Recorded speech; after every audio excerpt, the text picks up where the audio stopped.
Replacing the battery in your intelligent key can be simple if you follow this procedure. First, see the owner's manual for the recommended battery before replacing. Next, release the lock knob and remove the mechanical key from the intelligent key.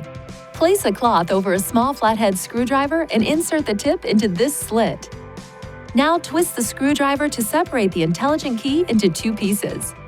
Look at the battery to observe which side is up so you can put the replacement battery in the same way.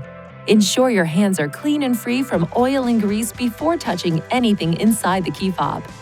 Carefully hold the new battery by the edges every time you pick it up. Remove the discharged battery while being careful not to touch the internal circuits or electrical terminals.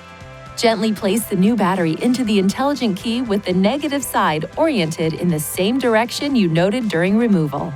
Align the tips of the two halves and then close the key fob by pushing along the edges. Lastly, operate the intelligent key to ensure it works properly.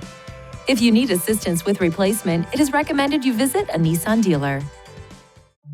Please see your owner's manual for important safety information, system limitations, and additional operating and feature information.